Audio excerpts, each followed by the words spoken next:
आदरणीय आदरणीय संजीव जी, आपने भाजपा ने क्या बोला उसका जवाब दे दिया। हाईकोर्ट ने आज जो बोला, मतलब हाईकोर्ट को नहीं पता अप्रूवल लॉ क्या है, हाईकोर्ट को मटेरियल नहीं दिख रहा, संजीव झा को दिख रहा, और सुप्रीम कोर्ट की बात आपने की। नहीं सर, मैंने आपके बीच में नहीं बोला। सुप्रीम कोर्ट ने संजय सिंह की बेल के समय कहा कि इस मैटर का प्रेसिडेंट नहीं बनेगा, ये मेरिट पे नहीं है, और क्योंकि ईडी ने अपोज नहीं किया है इसलिए ये बेल दिया जा रहा है। ये बोला कि नहीं बोला था ऐश्वर्या जी? आप जनता को सब अब मैं इसलिए संजीव झा जी बोल रहा हूं, आज भाजपा इस डिबेट में है ही नहीं।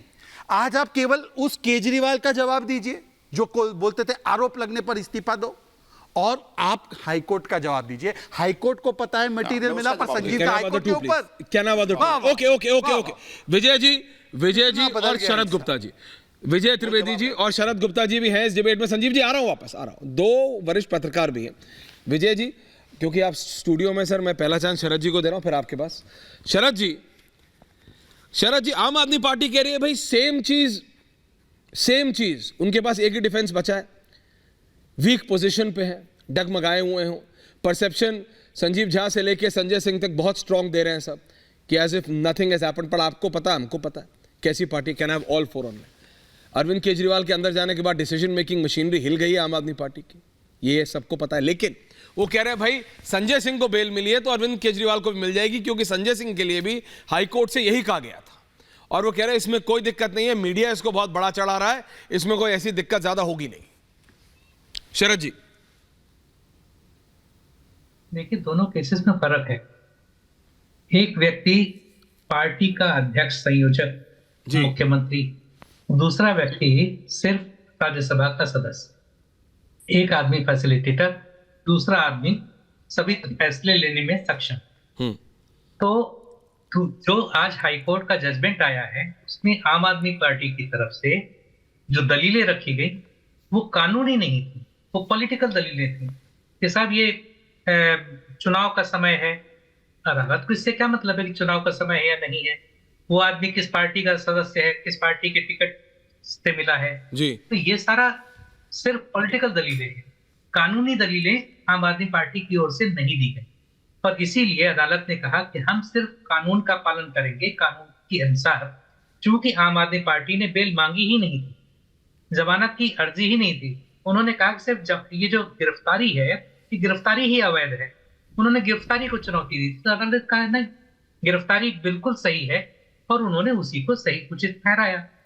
तो कुल मिला के जो चीजें हैं उसमें अभी मेरा मानना है कि स्टेटस को है, न किसी के पक्ष में है न किसी के खिलाफ है।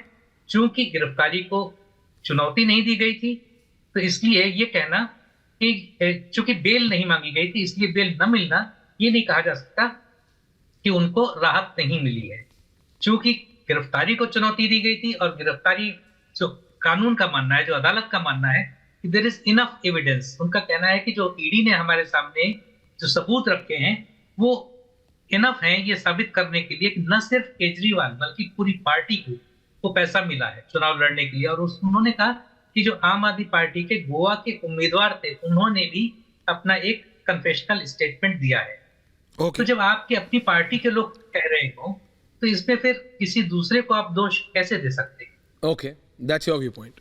विजय जी, आपको ये सब इलेक्शन के टाइम पे कोर्ट ने कह दिया हमारा पॉलिटिक्स से कोई मतलब नहीं है, कोर्ट ने कह दिया गवाहों पर सवाल खड़ा करना, कोर्ट पर सवाल खड़ा करना, आम आदमी पार्टी के पास कोई रास्ता आपको दिख रहा है? देखिए रास्ता संजीव जी बता ही रहे हैं कि वो सुप्रीम कोर्ट जाना चाहते हैं, और सुप्रीम कोर्ट जा रहे हैं, they are going to supreme court जाएं और सुप्रीम कोर्ट में उसको अपनी बात को रखें। इसमें कोई आपत्ति वाली बात नहीं होनी चाहिए, ठीक है, अच्छे से करें। लेकिन जो शहजाद साहब ने कोर्ट की बात की उसमें 2 पॉइंट और इंपॉर्टेंट है। उसमें एक पॉइंट था जो कोर्ट ने कहा कि हम पॉलिटिकल मॉरलिटी पर बात नहीं कर रहे, कॉन्स्टिट्यूशनल मॉरलिटी पर बात कर रहे हैं जी, पहली बात। दूसरा एक बात इंपॉर्टेंट बात जो उन्होंने कही कि ये केस अरविंद केजरीवाल वर्सेस केंद्र नहीं है, सेंट्रल गवर्नमेंट नहीं है सर, ये अरविंद केजरीवाल वर्सेस ईडी है। तो इसका मतलब कोर्ट कह रहा है कि भाई ये पॉलिटिकल मसला नहीं है कि सेंटर को आप इसमें घसीट रहे हैं, ये ईडी का केस है। मोर और लेस कहा जा रहा है कि प्राइमा फासी केस है, प्राइमा फेसी। और जो कहा कि भाई ईडी ने जो हमारे को सबूत रखे हैं, बयान रखे हैं, उससे लगता है। और जैसे शरद जी ने कहा, मैं कह रहा हूँ ये ज़्यादा गंभीर मसला है कि बेल ग्रांट नहीं होती वो तो अलग इशू है। आपने अरेस्ट को चैलेंज किया है और उस अरेस्ट को उन्होंने अवैध नहीं माना, तो ये तो और ज़्यादा गंभीर मसला हुआ ना। नहीं, उन्होंने सर अवैध ही नहीं माना, उन्होंने ये भी कहा कि अरविंद केजरीवाल इन्वॉल्व है, Arvind Kejriwal proceeds of crime के यूज में इन्वॉल्व है, अरविंद केजरीवाल पर्सनली इन्वॉल्व है, अरविंद केजरीवाल आम आदमी पार्टी के कन्वीनर के तौर पे उसमें इन्वॉल्व है। तो वो इंपॉर्टेंट मसला है। और जैसे बात हुई संजीव झा ऑल्सो, भाई संजीव झा सर बोलिए। तो आम आदमी पार्टी ने कोई वहां पर लीगल उस तरह से डिबेट नहीं की है, वो एक पॉलिटिकल डिबेट की। तो पॉलिटिकल डिबेट नहीं संजीव झा कोर्ट में जो होगा। लेकिन कुछ लोग मुझे ये चर्चा कर रहे थे, शहजाद को या संजीव जी को ज़्यादा पता होगा, कि पार्टी में ये दिक्कत अरेस्ट वाली तो है ही, लेकिन संजय सिंह जी को बाहर आ जाने से एक नई तरीके की परेशानी वहां हुई है। बाहर आने से परेशानी हुई है? संजीव जी है क्या संजय सिंह के बाहर आने से परेशानी हुई है? इंटरनल पार्टी सर पूछ लेते सर आप सीधा ही, इसीलिए मैंने कहा कि 1 वर्सेस 1 उसी संजय सिंह के विजुअल्स के साथ गरिमा जी। Thank you. हाँ संजीव झा जी, देखिए इसलिए इस बात पे हंसी मुझसे इसलिए आ रही है कि इस बात पे हंसी इसलिए आ रही है कि जब ये बिल मिला उस दिन भी कुछ पत्रकार इस तरह के कयास लगा रहे थे। ये सब कयास पार्टी के बाहर के लोग अपने आप, उनके दिमागी उपज है। पार्टी में ऊर्जा आई है, कार्यकर्ताओं में ऊर्जा आई है, और संजय सिंह फिर उसी मजबूती से चुनौती दे रहे हैं। मतलब किस तरह से पूरा एलिगेशन बना करके पार्टी खत्म करने की साजिश प्रधानमंत्री कह रहे थे उसको बता रहे हैं, और लोगों को समझ में आ रहा है कि आम आदमी पार्टी जो एक उम्मीद थी पूरे देश में, उस उम्मीद को खत्म करना चाहते हैं आप। लेकिन वो उम्मीद ऐसे खत्म नहीं होगी। ये करोड़ों लोगों की उम्मीदें हैं जो दिल्ली में, जो पंजाब में हम डिलीवर कर रहे हैं। दूसरी बात कह रहे हैं कि बात कानूनी नहीं है, भाई साहब बात ही राजनीतिक है।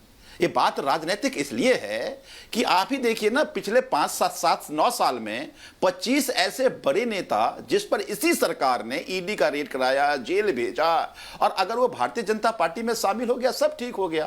प्रधानमंत्री कहते हैं भ्रष्टाचारी को छोड़ेंगे नहीं, तो इसका मतलब अपने पार्टी में ले लेंगे, बाहर नहीं छोड़ेंगे। तो भ्रष्टाचार से लेना देना होता है उस सब पे रेड होता ना, नहीं हो रहा है। और दूसरा, हम चीख कर कह रहे हैं विजय जी कि वो जो 60 करोड़ का ट्रेल मिला है ये पी शरदचंद्र रेड्डी के पास, ईडी क्यों नहीं जा रही है? भाई इसलिए तो ईडी बनाया गया था कि सेल कंपनी से जो चंदा जा रहा है, सेल कंपनी से मनी ट्रांसफर हो रहा है, उसकी जांच करे।